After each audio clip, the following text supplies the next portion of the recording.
Hollywood, California, Monday, January 4th.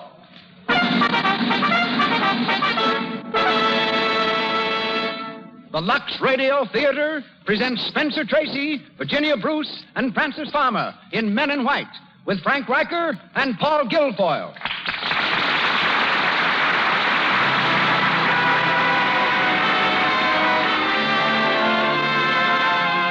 Lux presents Hollywood.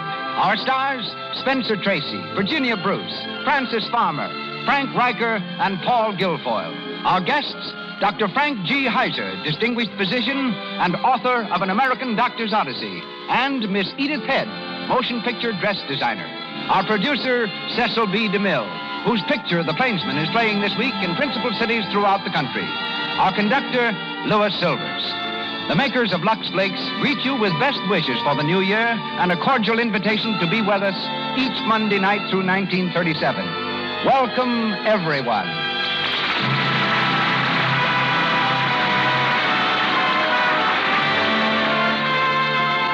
How many times have you asked yourself this question? How can I dress smartly on a limited budget? Well, here's an answer in just 2 words. Lux Flakes. These gentle, effective soap flakes, free of harmful alkali, keep your washables looking fresh and just like new so much longer. Don't forget, anything safe in water alone is safe in Lux, the economical way of dressing smartly. And now, the producer of the Lux Radio Theatre, ladies and gentlemen, Mr. Cecil B. DeMille.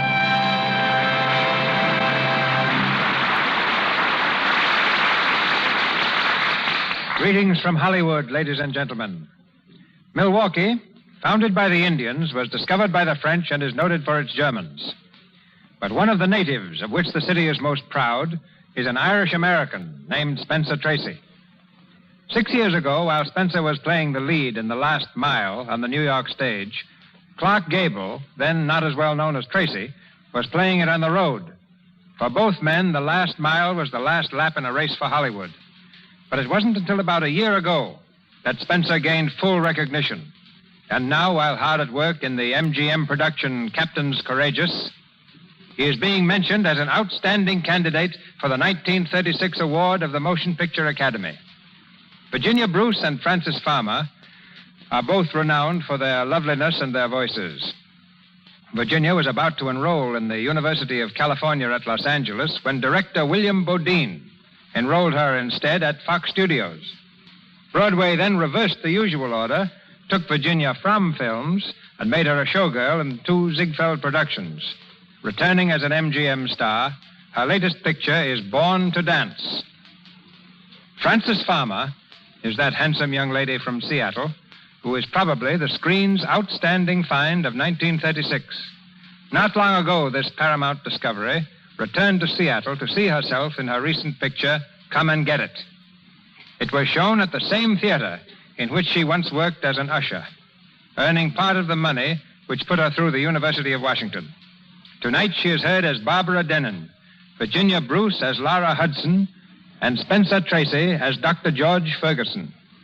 Frank Riker plays Dr. Hochberg, and Paul Guilfoyle, Dr. Levine.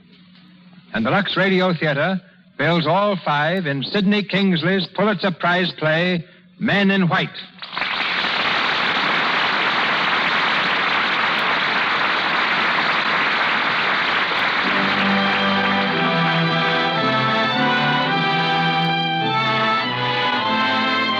We're in the softly lighted chapel of a medical school in New York. It's near the finish of the graduation ceremony, in which a score of hopeful young physicians are to receive the reward of their years of study. Among the graduates is George Ferguson, high in his class and higher in the estimation of his instructors. He stands with his fellow students as they recite the words of the Hippocratic Oath, an oath to which physicians have bound themselves since the days of ancient Greece. I do solemnly swear by what I hold most sacred in my life, to be forever loyal to the profession of medicine, and just and generous to its members, to lead my life and practice my art in uprightness and honor, to hold my myself aloof from all voluntary wrong and corruption. I do swear that I will give no deadly drug, even if solicited, that whatsoever I shall see or hear of the lives of men, which is not fitting to be spoken, I will keep inviolably secret. These things do I swear. And now, if you be true to this, your oath, may prosperity and good repute be ever yours. The opposite, if you shall prove yourselves forsworn. Gentlemen, doctors, I greet you in the name of medicine.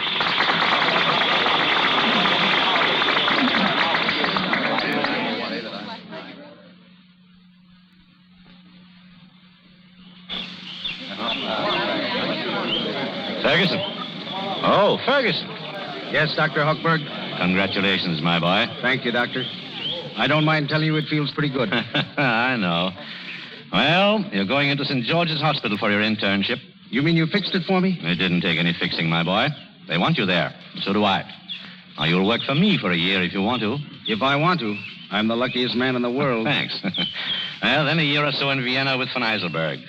You haven't changed your mind about that? Oh, no. I'm still going to go if I can manage it. Good. Good. Well, what about Laura? Does she know George? Oh, sure.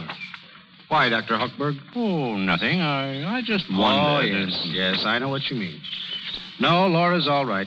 She understands. It'll be a long time yet before you're ready to practice. I've told her that. We've been over the whole thing a dozen times. I'm glad. Laura's a fine girl, George, but, well, I wouldn't want anything to interfere with your studies. I know. I've plenty to learn yet. Plenty to read. Whole libraries full. I'm looking forward to it, and so is she. Fine. I like to hear you talk like that. It leads me to expect big things of you.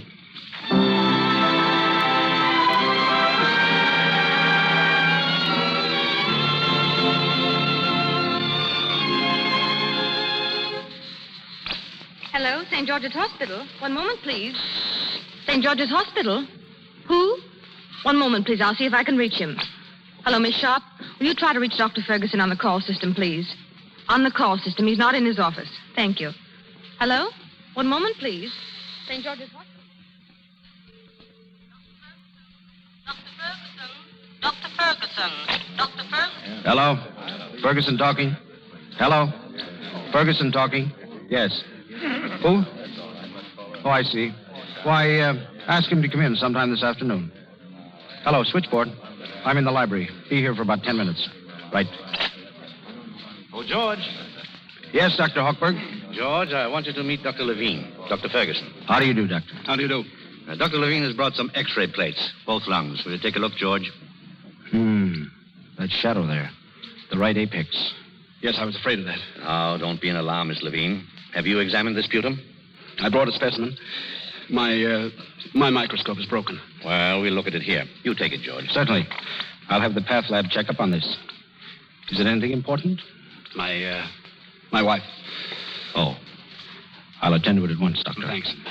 Do you think if I came back this evening? Oh, sure, yes. The report will be ready then. Drop into my room, 106. 106? That's my old room.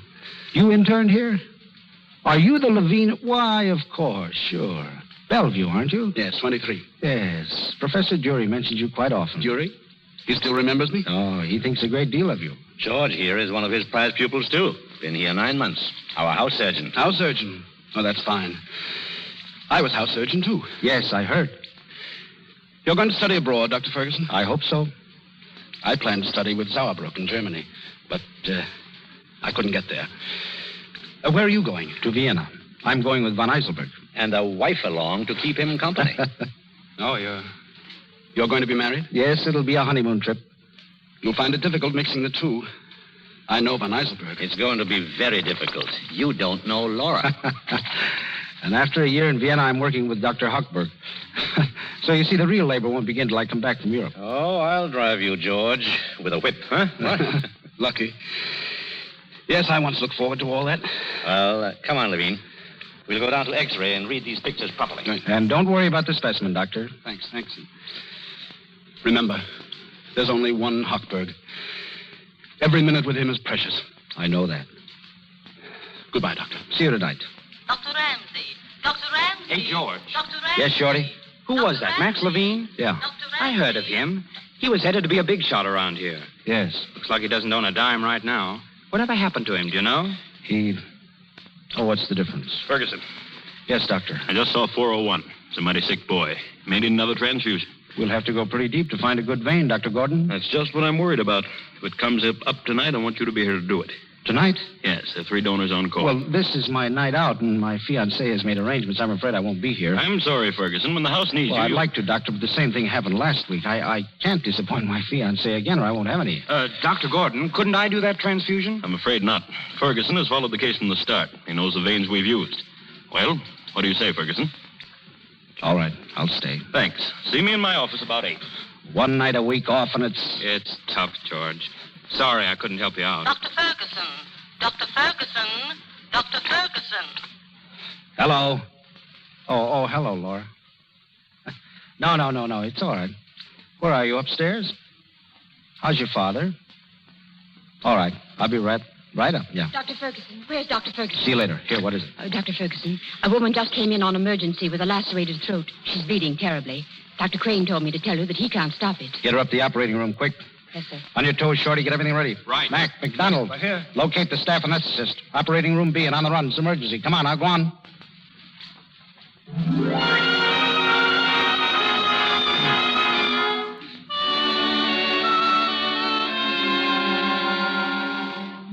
I tell you, I'm all right.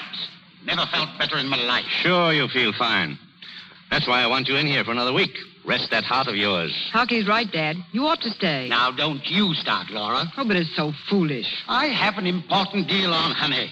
Biggest deal in years. A lot of money, John. Yes, a lot of money. And what good will it do you if you don't live to enjoy it? Well, it can still buy my little girl a honeymoon. I could spend my honeymoon right here and have a swell time, as long as it's with George. By the way, where is that man, Hockey? Upstairs, busy. Oh, well, can I get him on the phone again? Better wait. He's in the operating room. Oh. Yeah, they make a slave of that boy, and he doesn't get a dime. I can't see it. Well, he's not here for the money. He's here to learn. If he wanted to make money, he wouldn't have chosen medicine in the first place. You know, when he comes with me, his pay is only going to be $20 a week. But there's a chance to work. The next 5 years are crucial years in that boy's life. They're going to tell whether he becomes an important man or not. George is an important man right now, Hockey. To me. To you. Well, don't I count? Of course you do, dear. Hello.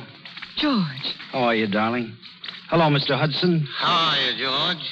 Come to take my temperature, I suppose, huh? No, not this time. Why so glum, dear? Toothache? Oh, just tired, I guess.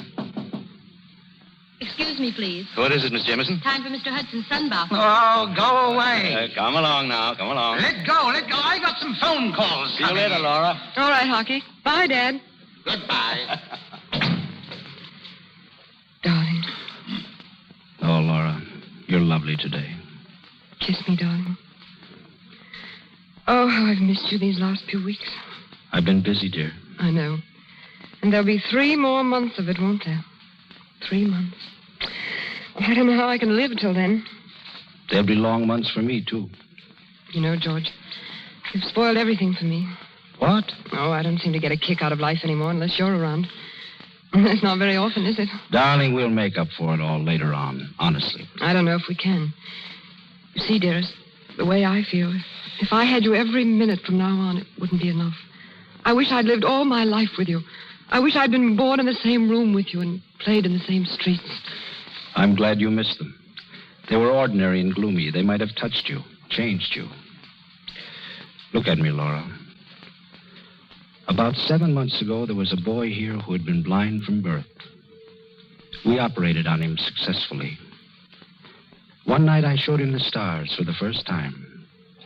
He looked at them a moment and began to cry like a baby because he said they were so beautiful. And he might never have seen them. And when I look at you, Laura, I get something of that feeling. I can't tell you how large a part of me you've become, Laura. Dr. Ferguson. Dr. Ferguson. Oh. Dr. Don't Ferguson. move. It's no use, Laura. That's my call. I've got to answer. No. Let me go, Dr. please, Ferguson. Oh, darling. you spoiled Dr. it. Ferguson. Dr. Ferguson. Yes. Oh, yes, Doctor. I'll be ready. I'll tend to all that. Right. All right. Go on. Go to work. I won't be needed for half an hour yet. Well, I have to go to my hairdresser's and make myself beautiful for tonight anyway. Laura, dear, What a night we're going to have. Doris asked us over there, but I want you to myself. Laura, I've got some bad news. Now, you won't be upset, will you? What is it? I can't make it tonight. I have to stay in. Again? Don, I'm so sorry. I tried to duck out of it, but I couldn't. There's a transfusion I have to do. What time is it? I'll wait. No, you better not. It depends on the patient. I've just got to be around and ready. Are you the only one here who can do that transfusion? Well, Dr. Gordon seems to think so. George, they're overworking you, and it's not fair. Oh, I don't mind it so much for myself, only... No. Well, I do. I was planning so much on tonight. Well, don't you think I was, Laura? All week I've been looking forward to it. Yes, I know. George, I'm so low. What's our life going to be like? Well, pretty grand, I should say. How can it be? How can it? Oh, dear. Now, we'll go out tomorrow instead. Saturday's more fun anyway. Well, it's not just tonight. It's all the night. Darling, you're exaggerating now. No, I'm not. Well, what do you expect me to do? I want to get out. I want to enjoy myself, but I can't. That's all. I can't.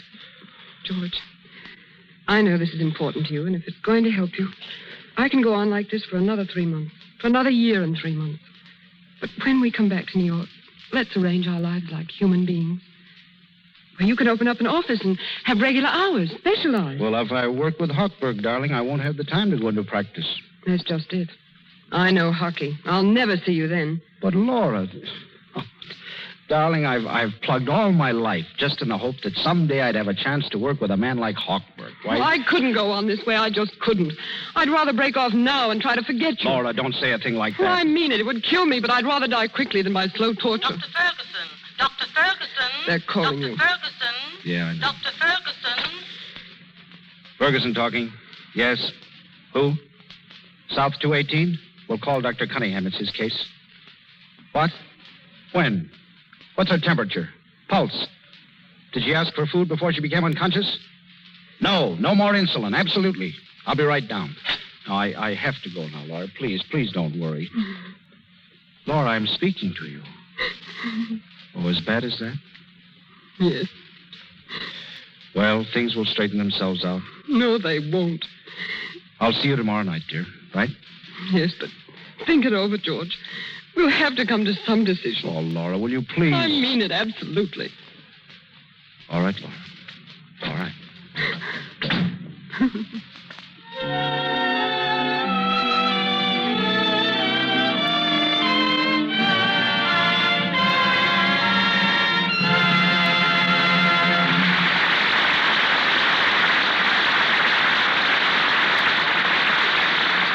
Spencer Tracy, Virginia Bruce, and Francis Farmer continue in a moment with Men in White.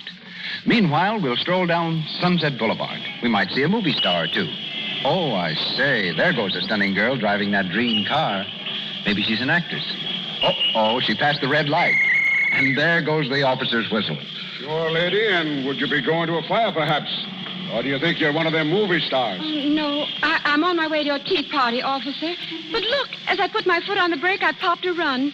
And it upset me, so I just forgot to stop, that's all. Oh, lady, and that's a fine story, but it's not a new one. My wife used to plague me with it. Before she got on to Lux Flakes, of course. And did Lux cut down her runs? Sure, lady, and doesn't everybody know Lux saves the elasticity in silk? Keeps you from getting runs? Sure eased the strain on me pocketbook, too. Oh, thank you, officer, for telling me about it. Well, I'll be letting you go this time, but I know you'll get a good bit of punishment going to that tea fight with a run in your stocking. The officer is right. A girl certainly hates being seen with a run. And there's nothing a man dislikes more than having his best girl show up with one. Getting too frequent runs is something a clever girl avoids. She makes it a rule to Lux stockings after each wearing. Lux saves stocking elasticity. And with Lux, there is no injurious cake soap rubbing. Then threads can give under strain without always popping embarrassing runs. Lux Flakes have no harmful alkali, you know, to weaken fibers, rob them of elasticity. If you aren't already using Lux Flakes for stockings, better make a note to get some tomorrow. It saves you runs, saves you money. And now, here's Mr. DeMille. We continue Men in White, starring Spencer Tracy, Virginia Bruce, and Francis Farmer.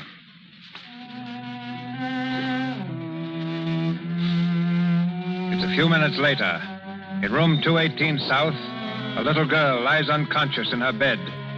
Watching her with anxious eyes are Ferguson, Dr. Cunningham, and a nurse, Barbara Denon. Ferguson straightens up suddenly and turns to the older physician. I was afraid of shock, Dr. Cunningham. This isn't shock, young man. It's diabetic coma. Coma? How's her temperature, nurse? Subnormal, Doctor. There, you see, sir? Well, what of it? Nurse, prepare some insulin. 40 units. I beg your pardon, Doctor, but isn't insulin contraindicated here? No, it's our last chance. Doctor, I mean no offense, but I've studied this case history. It looks like shock, not coma. Suppose you let me handle this case, young man. Prepare that arm, nurse. What? Yes, sir. No. Please, Doctor, call in one of the other men. Ask them, anybody. There's no time. That insulin's going to prove fatal. Get out of here, will you? I don't want any interruption while I'm treating my patient. Give me that hypo. I say no. Get away from that patient. Here. What are you doing? Take your hands off. Stand over there and don't bother me. Nurse, shock position, quick. Yes, sir. Floor nurse? Yes, sir. Sterile glucose, quick, and a hypo of adrenaline. There's glucose here, sir, already. How much? 50 grams. Good, half it'll do. Apply the tourniquet, right arm. Nurse, some hot packs and blankets. Yes, sir. Quick, come on now, hurry. What do you think you're doing? I'll have you brought up before the medical board. I'll have you thrown out of this hospital. You can't... All right. Have me thrown out. I don't care. But you're not going to kill this baby. I've never heard of such a thing. Why? You ready, nurse? You don't... Yes, sir. Let's have the glucose. Swab that arm. Never mind the iodine, just alcohol. You'll pay for this, young man. That patient's life is in your hands. Blankets and hot packs, Doctor. Yes, cover her up. Hot packs all around her. A hypo of adrenaline is already, Doctor. Give it to me. All right. Now, that's about all we can do. You report downstairs, Ferguson. At once. I'm sorry. I've got to stay with this baby. Did you hear what I said? Dr. Ferguson, she's opening her eyes. Keep those blankets on her. Dr. George, Yes, dear. I'm thirsty. I want a drink. You bet, sweetheart. Water. Yes, sir. Dr. George, Here you are, darling. Drink this. what happened? Nothing, dear. You just fell asleep, that's all. Come on now, bottoms up. There, that girl. Dr. George, my operation hurts me here. Oh, now. We'll fix that up in a minute. Doctor? Morphine, the 12th. Get it, nurse. Yes, sir. I'll report you, of course. You're a meddling young puppy. However, under the circumstances, I guess I can afford to be lenient. This time. But if you ever dare interfere again in any of my cases... I wouldn't think of it, Doctor. See that you don't. Well, now, young lady, how about getting some sleep? Okay, Dr. George. Close your eyes. All right, but don't you go away. No, I'll be right here. Go on now, close your eyes. Here's the morphine, Doctor. She won't need it. Yes, sir. Did Dr. Cunningham say anything to you? No. Pretty kid, isn't she? I was scared we were going to lose her. She has hair like Laura's. What, Doctor? Oh, nothing. I think it was wonderful of you to stand up against Dr. Cunningham. Never mind that. You better clean up that mess. Yes, sir. Here. What's the matter with you? I'm sorry. I was just nervous, I guess. Cunningham been treating you, too? No, sir. This is my first case with a sick child, and I got to like her an awful lot. Oh, I see. What's your name? Barbara Denon. You're going to be a swell nurse, Barbara. Thanks. Now, take my advice. I know just how you feel. Your nerves are all tied up in a knot. You want to yell. Well, I feel the same way myself. Get as far away from here as you can tonight. Have a good time. Relax. Forget the hospital. Tomorrow you'll be all right. I can't. I have an exam in Materia Medica tomorrow. Materia Medica? Well, I think maybe I have some notes that might help you. I'll leave them with the orderly on the first floor. You can get them on your way down. Thanks. They may help you a bit. You won't have to cram all night anyway. Dr. Ferguson. They're calling you, sir. Yeah. Dr. Ferguson. Are you on duty here now? For a while. Dr. Ferguson. If she wakes with any pain, give her that hypo. If her temperature goes below normal, call me. I'll be in. Dr. Ferguson. Tonight, Dr. too? Ferguson. Yes, tonight, too. Dr. Ferguson. Dr. Ferguson. All right. Dr. I'm Ferguson. coming. Shut up. Dr. Ferguson.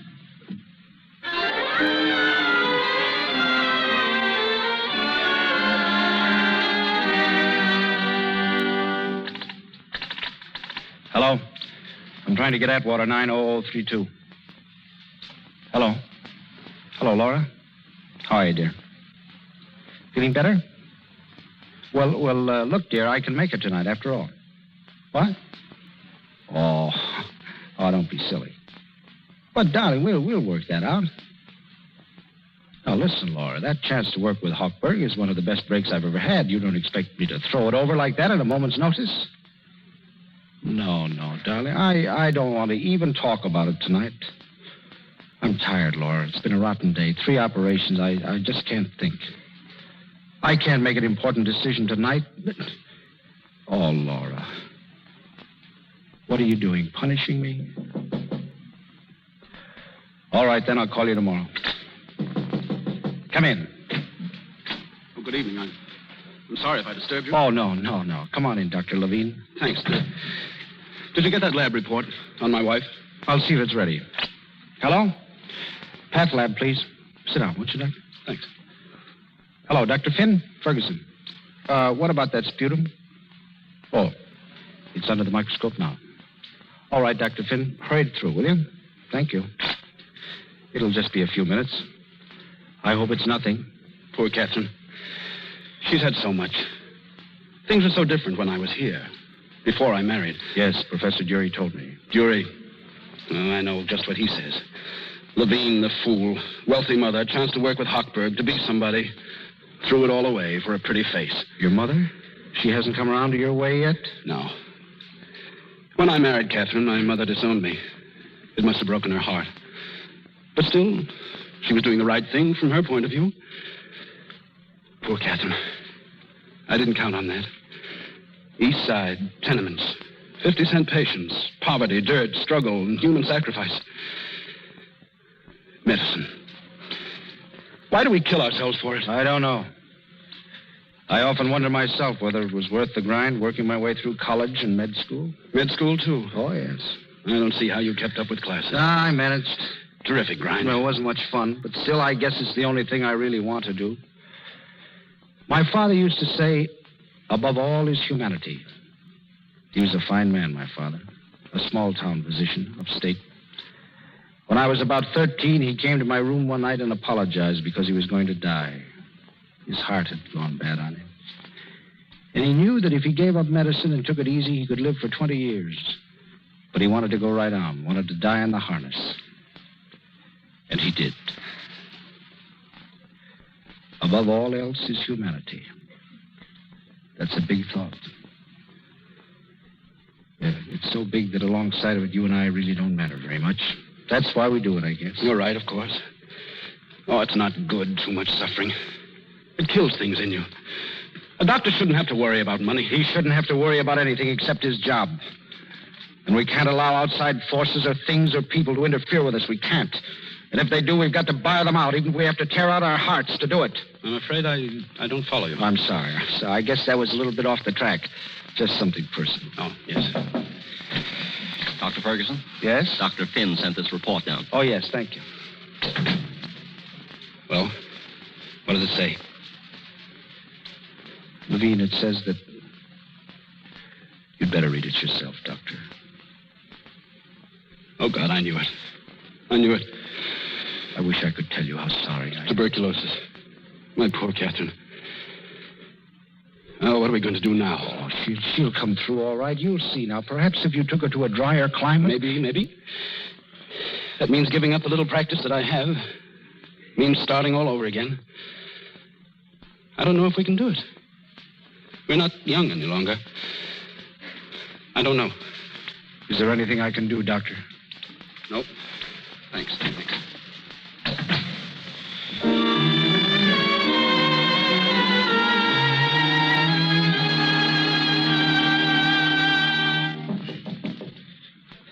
Who is it? Hello. Oh, hello. I came down for those notes. Oh, yeah. Oh, yes, of course. I forgot. Stupid of me. Let's see now. What was it? Materia Medica? Yes. Yeah. Well, I had them here someplace. Well, I hate to disturb you. That's all right. Pathology, histology, no. Well, there's too much trouble. I'll just... Materia Medica, here. There you are. Thanks. Not at all. I hope there's some help. Is there anything wrong? What? anything wrong? Wrong?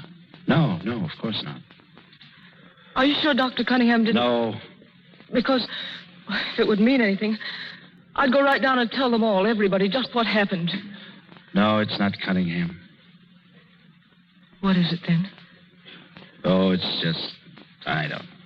Don't mind me tonight. You worked very hard, don't you? Work? Why, sure I work. What else is there but work and work? You know, Doctor, when I thought Dorothy was going to die, I got the feeling like I can't put it into words. Ah, I know. I know that feeling. You, too? I've got it right now, Barbara. Now. I'm tired of work and blood and sweat and pain. The fellow in 341 is dead, and Levine's wife is going to die. You begin to wonder what it's all about and why on earth does anything make any difference. Yes, that's the feeling. And you get so lonely. And you feel tomorrow it's me. And the only thing that matters is just being alive. Just being alive now, isn't it? Yes. You kids have a pretty tough time of it, don't you? Grind all day and lights out at 10 o'clock, huh? And only one night out till 12:30. I haven't taken mine in 2 months. There's just nobody. Nobody at all. You're a sweet kid, Barbara. Am I? Yes. Yes. Oh, Barbara.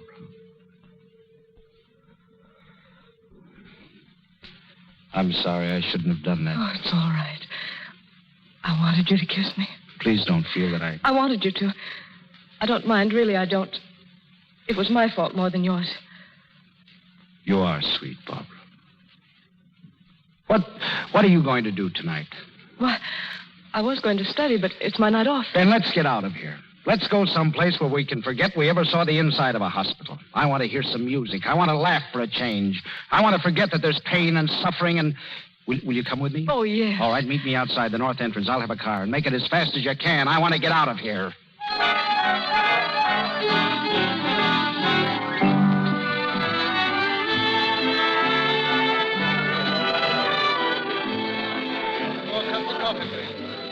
What are you thinking about? What? Oh, nothing much. You're so quiet. You're not having a very good time, are you? Sure.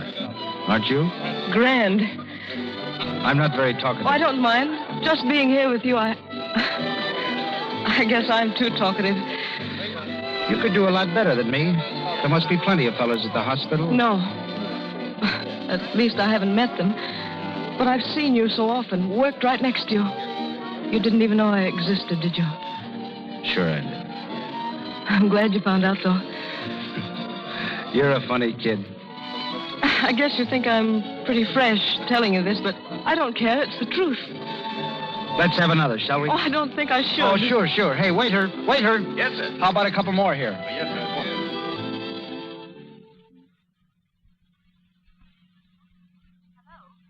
I'm sorry, Dr. Ferguson isn't here tonight. St. George's Hospital. One moment, please. You've got to help me, Harvey. That's why I came back here tonight, to see you and to see George. He isn't in. I know, but I'm going to wait for him. And just what you want me to do, Laura. Advise him not to study, not to spend a few years making himself... A few years. You say it so casually, as if it were nothing. It is nothing. A lifetime is nothing in the study of medicine. A good doctor must know how to... A good doctor must know how to cure people of disease and sickness. If he can do that, that's all he needs. Laura, you love George, don't you? Yes. And you want him to be happy? Well, of course I do. Why do you suppose I'm here now? Because I couldn't bear to think that I'd hurt him. But I know where his happiness lies, perhaps even better than he does. He wants to be a doctor, Laura. And he wants me. Oh, Hockey, I can make him happy. I know I can. If he goes into practice, we'll have some time to ourselves, time to do nothing. Laura, you don't know what that boy's work means to him. But I do. No, you don't. You don't.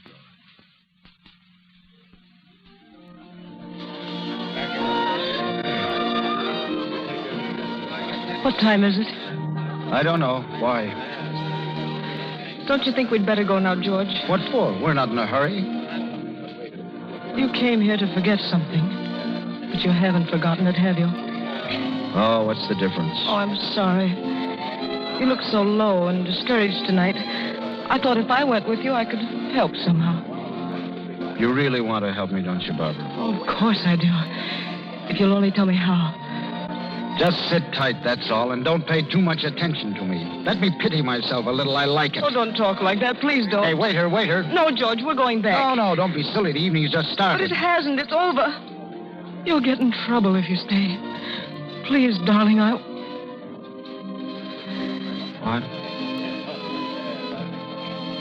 Please come, George. All right, sure.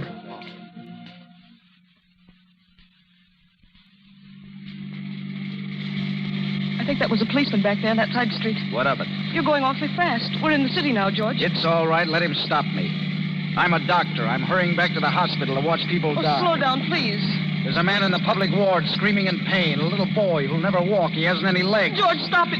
They're waiting for me. I've got to help them. I've got to sit by their beds and hold them down while they writhe and torment. I've got to...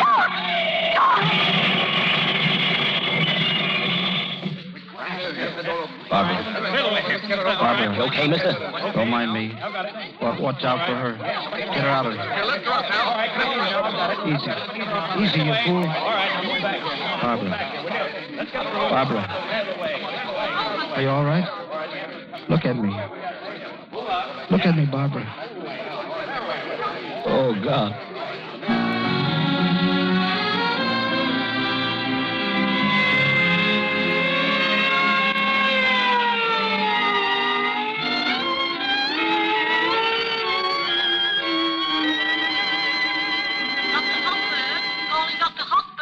Excuse me, Laura. Of course. Dr. Hochberg. Dr. Hello? Yes? Yes. Who? Miss Denin? Well, how did it happen? Well, never mind. Get the operating room ready at once. It's an emergency case, one of our own girls. A nurse? Yes. Hello? This is Dr. Hochberg. When Dr. Ferguson comes in, tell him... Oh, he is? Well, send him to the operating room right away. Emergency. George has just come in. You're putting him to work quickly enough. He'd want to do it. I said before that you didn't know what it meant to him. But perhaps you'd like to see for yourself. If you can stand it. What do you mean? Come to the operating room. Watch him work. Watch him take a bruised and broken body and make it human again. Well? All right. Why not? I'll get you a sterile cap and gown. Hello? Hochberg talking. I want a sterile cap and gown for Miss Hudson. Take it to the operating room.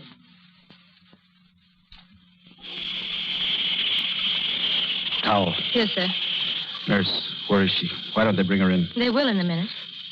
Did you see her yet? Yes, sir. A few minutes after you brought her in. How was she? Well, she's regained consciousness. She asked for you. She... All right, lay out the instruments. We mustn't lose any time.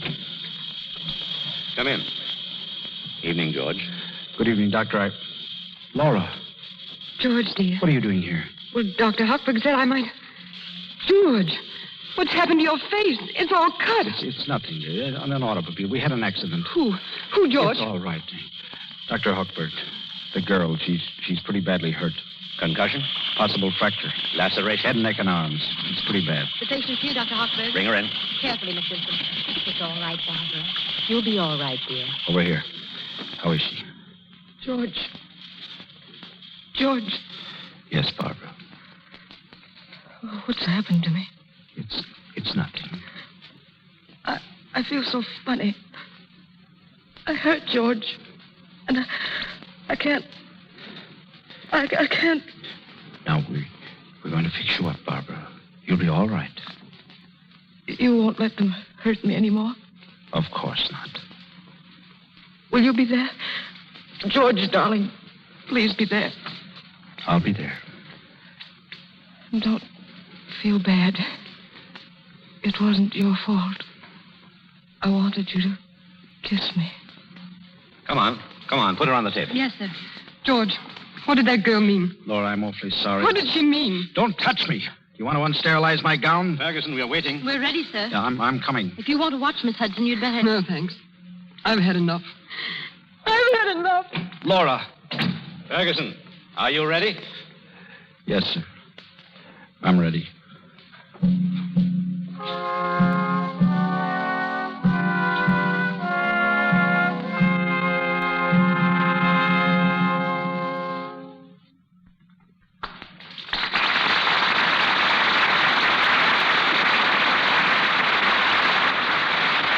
for station identification. This is the Columbia Broadcasting System. You're listening to KNX Los Angeles, the voice of Hollywood.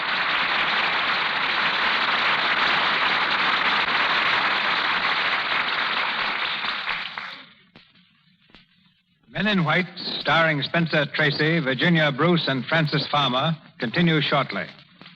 12 years ago, a young lady whom I recognized as a teacher at the Hollywood School for Girls, where my 2 daughters were students, walked on my set at Paramount. I ventured to ask what new mischief those 2 DeMille kids had been up to. Oh, the girls are fine, I was told. I'm here to go to work. You see, Mr. DeMille, I've just been hired as your new wardrobe designer.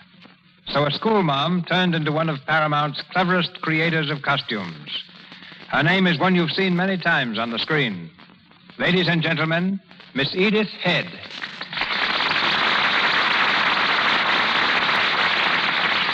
Thank you. You've been listening to a play about men in white, ladies and gentlemen. Here's something that may interest you about women in white. Women in white are very rarely seen in films because pure white is one of the most difficult colors to photograph. But in Jack Benny's new picture, College Holiday, you'll see a big dance number in which pure white is successfully screened.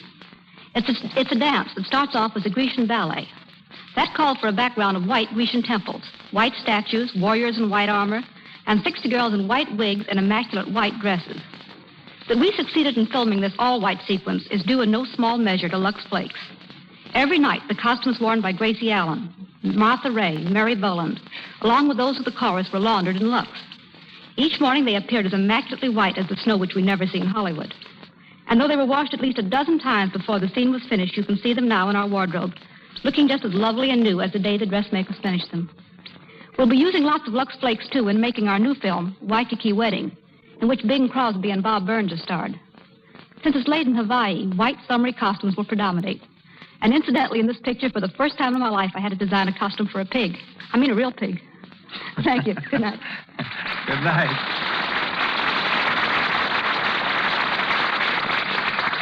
Back to Men in White, starring Spencer Tracy, Virginia Bruce, and Francis Farmer. It's early the following morning. George Ferguson, his face drawn with care, is just entering Dr. Hochberg's office. Oh, come in, George. How's Miss Denin? Her fever's down a little. Good. I hear you watched the case all night. Well, that was the least I could do. What a mess I've got her into, the poor kid. Here, now, don't take it like that. She was such a pretty little thing. Now, what's going to become of her? She'll never see again, I know Now, it. don't worry. We'll take care of her. We'll find something... I wasn't thinking of money. That's not going to help her much. What about her life? It's shot to bits.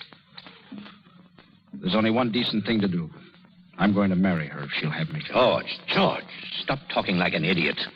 What about Laura? I'm going to marry that girl. What for? I have to take care of her, don't I? Oh, I see. So you've saved some money then, huh? Out of what? Then how are you going to help her? How are you going to take care of her? I'm going into practice. If you think you can provide for both of you by first starting practice, then you just don't know. I'll manage somehow. I'm not afraid of that.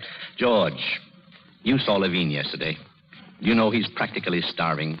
He asked me to lend him $20. I don't see what that has to do with me. You didn't know him 6 years ago. You wouldn't let me help him then. He was so sure, so confident, and better equipped for practice than you are. Possibly. But at least he loved Catherine. But you don't love this girl. It was an accident, and for that you want to ruin yourself. Dr. Hochberg, please, it's no use. I've thought of all that. It doesn't make any difference. There's only one decent thing to do, and I'm going to do it. And I'm going into practice. If you do that, George, you're through.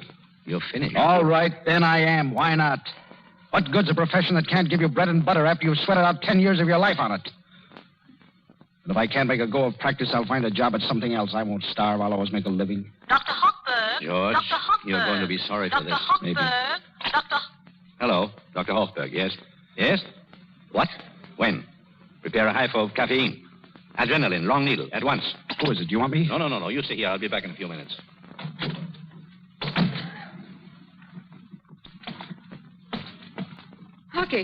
Hockey, wait.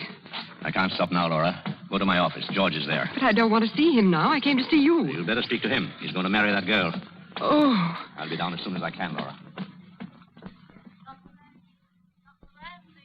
Dr. Ramsey. Dr. Ramsey.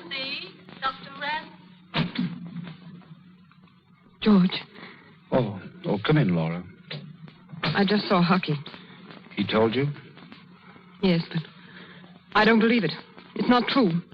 It is true, Laura. I'm going to marry her, and I'm going into practice. Funny, isn't it? Only yesterday I asked you to do that, and you refused. Cases are different. I've got to do it now. How long have you known this girl? Does that matter? I've ruined her life. You love her, don't you? I love you, Laura. Yes, I'm sure you do. I don't care whether you believe it or not. It just happens that I do. Let go of my arm. You're hurting me. I'm sorry. I don't understand this, George. What's it all about? It doesn't make sense. Where did you go last night? What did you do? We went to a roadhouse. I asked her to go. I'd had a rotten day yesterday. Things kept piling up until I thought I'd bust. This kid came to my room for some notes. She was sympathetic, and she was lonely herself. She's in love with you? She thinks she is. It's just a kid affair, that's all. But she understood, and I needed that last night. You and I quarreled, and I didn't want to give up working with Hochberg. I didn't want to give you up. I didn't know which way to turn. And she was there? Yes. Still, you say you love me. If I hadn't, I'd have called quits yesterday. Told you I was going to work with Hochberg, whether you liked it or not, gone to Vienna alone. Well, why don't you go then? Go on and do it now if it's so important to you. I won't be around to distract you. Go on. You won't. You're going to marry a girl you say you don't care for. All right, make your beautiful gestures. Marry her. I'm going to. You think you're being brave and strong, I suppose. But you're not. You're a coward. You're doing it because it's the easiest way out. Because you're afraid people will say things about you. Because you've no backbone. Yes, Laura, you're right. I have no backbone when I almost let myself be talked out of a chance to work with hockey. And maybe to do something fine someday. But right now, I have no choice. I'm not doing this because I give a rap what anybody says or thinks. I'm doing it because that girl's life is smashed, and I'm responsible. And I want to try and help pick up the pieces and put them together. Oh, Laura, don't. I knew how you felt about hockey, and I shouldn't have insisted. I've been selfish, but it was only because I loved you so much. And I still do. That's the way I am, George. I can't help it. George? Yes, Doctor. Miss Denin, she wants to see you. Is there anything wrong? I am afraid so. That adrenaline I ordered was for her, George. You mean She's asking for you. You'd better go to her. Yes. Yes. Hockey, what's happened? Embolism. She's gone into a collapse. Does it mean... There's nothing we can do, Laura. Nothing. Oh, God.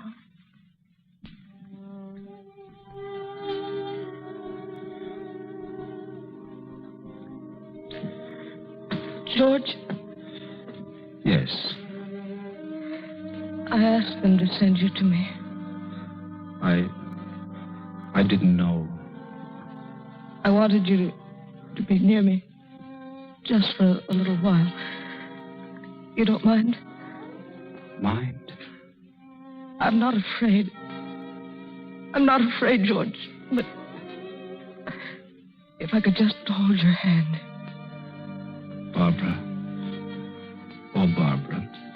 Don't talk, darling. I can call you that now, can't I? There's so little time left, and I've loved you for so long. You didn't know. But I have, George. That's why you mustn't feel bad about anything. Barbara, is there something I could do? Stay here with me. A little while. Just a little while. Darling.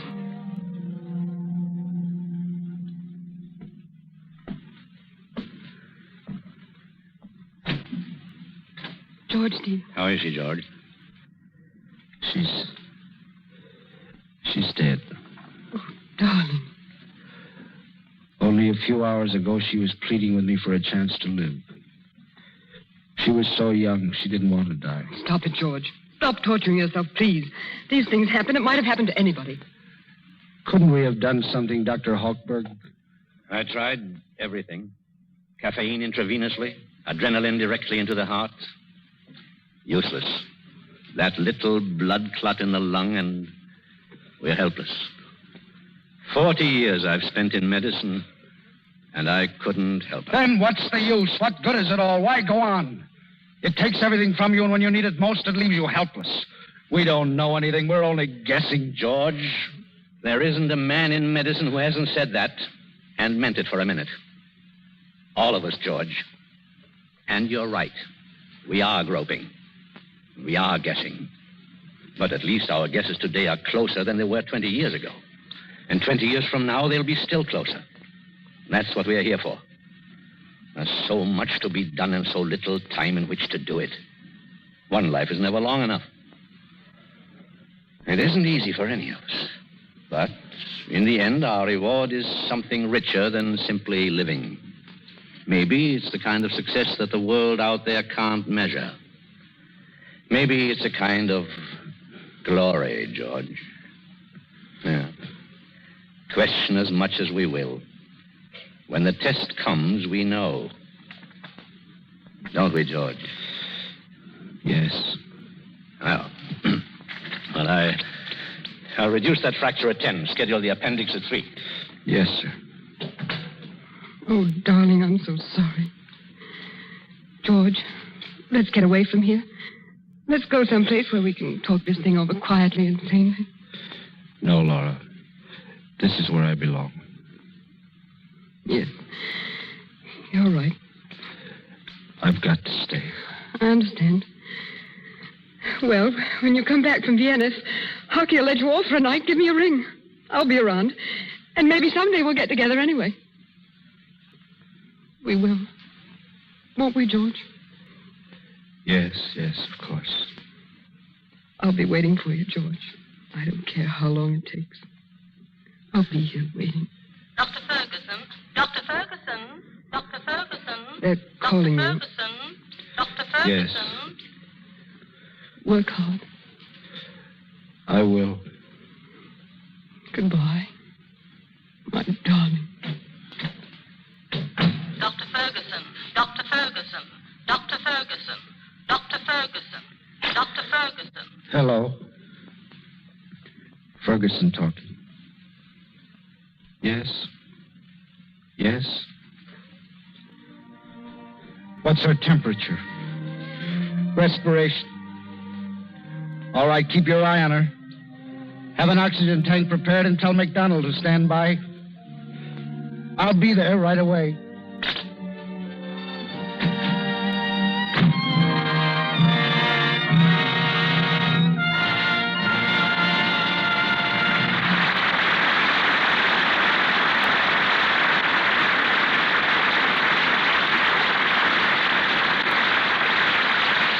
The curtain falls on Men in White. But Spencer Tracy, Virginia Bruce, and Francis Farmer will be with us again shortly. The Lux Radio Theatre now presents a physician whose practice encompasses the world, Dr. Victor G. Heiser, world-famous hygienist. Dr. Heiser is president of the International Leprosy Association, author of important medical books, and of the national bestseller, An American Doctor's Odyssey. Once again, our stage extends across the continent. We take you now to New York City to introduce a great humanitarian. Ladies and gentlemen, Dr. Victor G. Heiser. Thank you, Mr. DeMille. I congratulate you and the Lux Radio Theatre on your splendid productions and the great enjoyment they provide to so many. Man's lifespan has been doubled in the last half-century. We have knowledge available to make an equally great gain in the future. Radio is one of the great hopes of science for speeding up the general use of its knowledge. The Men in White, as in your play tonight, are engaged in repairing the damage disease causes. My efforts have been mainly directed at the prevention of disease. This mission has carried me 16 times around the globe and into more than 40 countries. Our greatest obstacles were ancient superstitions. For instance, in the Philippines, we found the natives believed boiled water was poisonous. When we finally drilled an artesian well, they wouldn't go near it. If God had intended us to drink water out of a hole drilled into the earth, they said, he would have put it there. Some of our work resembles a detective story. In Palestine, they were trying to stamp out plague. Dead rats have always been associated with plague, but they could find none. Finally, I suggested tearing down a wall near one deathbed. Well, there was a rat. We snooped around some more, and a neighboring blacksmith admitted seeing the most extraordinarily strange rats. We finally traced them to a refuse heap in a vacant lot. Underneath it were hundreds of rodents dead from plague. Searching further, we found a store with rice from Rangoon, the world's most notorious plague center. Well, there was the source of the plague. We quit being detectives then and set about being scientists to eradicate it. On Wednesday, I shall sail for Africa on another long expedition. There's no telling what we'll find this time. I hope that something of what I've said will help you realize the tremendous needs of man and the great satisfaction there is in fulfilling them. Also, you may understand more clearly why a doctor, in devoting himself to his career, is not losing his life, but gaining it 1,000-fold.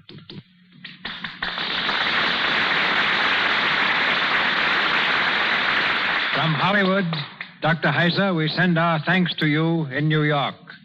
And now, ladies and gentlemen, our stars in alphabetical order. Miss Bruce, Miss Farmer, and Mr. Tracy.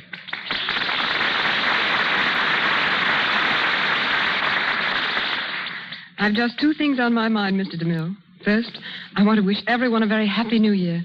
And second, I want to say this. Every Monday night, I've heard the stars get up here and say how much they enjoyed being on the Lux program. Well, now I know they weren't just being polite. It's been a grand experience, and many thanks. I surrender the microphone to my alphabetical neighbor, Miss Frances Farmer. As a comparative newcomer to Hollywood, Mr. DeMille, I'm afraid I am not any source of news. I've worked rather hard these past months, but nothing could have pleased me more. It's meant the fulfillment of my earliest ambitions, a chance to act. To pictures, to the people who attend them, and to the Lux Radio Theatre, my sincere thanks. And now, our man in white, Spencer Tracy. Thank you. I owe a lot to Hollywood, Mr. DeMille. But having spent so many years on the stage, I admit I've been lonesome more than once for the legitimate theater. Tonight, you've given me the opportunity to get back again behind the footlights, and I'm very grateful. But Men in White does a great deal more than satisfy an actor's ego. It's an enduring tribute to what I feel is the finest profession in the world. You hear a lot these days about commercialism. People wonder what's happened to the humanity and the sacrifice that glorified the past. It's still around us, in the men in white of your hometown and mine. Men whose sole objective in life is that we might be well. And I hope that tonight we have succeeded in reflecting upon the family physician a little of the honor which, along with our bills, we may have forgotten to pay him. Good night. Good night, Spencer. Good night, Virginia and Francis. Mr. Tracy, Miss Bruce, and Miss Farmer, our thanks. Ladies and gentlemen, this is your announcer, Melville Ruick. Before Mr. DeMille returns with the announcement of next week's stars in play, may I say that Mr. Tracy and Miss Bruce appeared through courtesy of Metro-Goldwyn-Mayer Studios, Miss Farmer and Mr. DeMille, Paramount, Mr. Guilfoyle, RKO, and Mr. Silvers, 20th Century Fox, where he was in charge of music for the new film, 1 in a Million. Miss Bruce will soon be seen in Universal's picture, Class Prophecy. And here's Mr. DeMille. My enthusiasm in looking forward to next week's program is one, ladies and gentlemen, I think you will share. For next Monday night, the Lux Radio Theatre presents two of the finest performers in the film capital, Claudette Colbert and Fred McMurray. For each, it is a return engagement to our stage. And you will hear them in the same story in which they scored such a great success together on the screen, The Gilded Lily. Our sponsors, the makers of Lux Flakes, join me in inviting you to be with us again next Monday night when the Lux Radio Theatre presents Claudette Colbert and Fred McMurray in The Gilded Lily. This is Cecil B. DeMille saying good night to you from Hollywood. This is the Columbia Broadcasting System.